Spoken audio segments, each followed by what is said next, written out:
ناظرین، عمران خان کی اپیل کام کر گئی۔ سعودی عرب سے پاکستانی قیدیوں کی رہائی کا آغاز ہو گیا۔ سعودی ولی عہد محمد بن سلمان کے حکم پر سعودی عرب کی جیلوں میں قید پاکستانیوں کی رہائی کے بعد ان کی وطن واپسی کا سلسلہ شروع ہو گیا۔ ذرائع کے مطابق جدہ سے 5 پاکستانی رہائی ملنے کے بعد لاہور ایئرپورٹ پر پہنچے اور ایئرپورٹ پر اترتے ہی وہ سجدے میں گر گئے۔ ان کی آنکھوں میں خوشی کے آنسو تھے۔ انہوں نے وزیر اعظم عمران خان زندہ باد کے نعرے بھی لگائے۔ FIA امیگریشن نے جانچ پڑتال کے بعد انہیں گھر جانے کی اجازت دے دی۔ سعودی عربیہ کی جیلوں سے رہا ہو کر واپس پلٹنے والے لوگوں نے کہا کہ پچھلے کئی سالوں سے بڑی مشکل حالات دیکھے، گھر پر ایک پائی بھی کما کر نہیں بھجوا سکے۔ رہائی ملنے کے بعد اللہ کے بعد عمران خان اور سعودی ولی عہد محمد بن سلمان کے شکر گزار ہیں۔ انہوں نے مزید بتایا کہ ابھی بہت سارے قیدی ہیں جن کو 1-2 روز میں رہائی مل جائے گی۔ ان کی سفری دستاویزات مکمل ہوتے ہی وطن واپس پہنچ جائے گی۔ واضح رہے کہ سعودی عربیہ کے ولی عہد محمد بن سلمان نے عمران خان کی درخواست پر سعودی عربیہ میں قید 2107 قیدیوں کو فوری رہا کرنے کا حکم کر دیا۔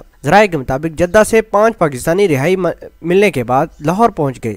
لاہور پہنچتے ہی ایئرپورٹ پر وہ سجدہ ریز ہوئے اور اللہ کے ہاں وہ گڑ گڑا کر دعا مانگنے لگے۔ ایئرپورٹ پر عمران خان زندہ باد کے نعرے لگنا شروع ہو گئے۔ ناظرین، قیدیوں کے جو اہل و عیال تھے وہ بھی قیدیوں کو ریسیو کرنے کے لیے ایئرپورٹ پر موجود تھے۔ ان کی آنکھوں میں خوشی کے آنسو بہنا شروع ہو گئے۔ قیدیوں کی ماؤں نے جولی پھیلا پھیلا کر عمران خان کو دعائیں دی اور کہا کہ اللہ عمران خان کو لمبی عمر دے، اسی طرح ملک آگے ترقی کرتا رہے، عمران خان غریبوں کی اسی طرح مدد کرتا رہے۔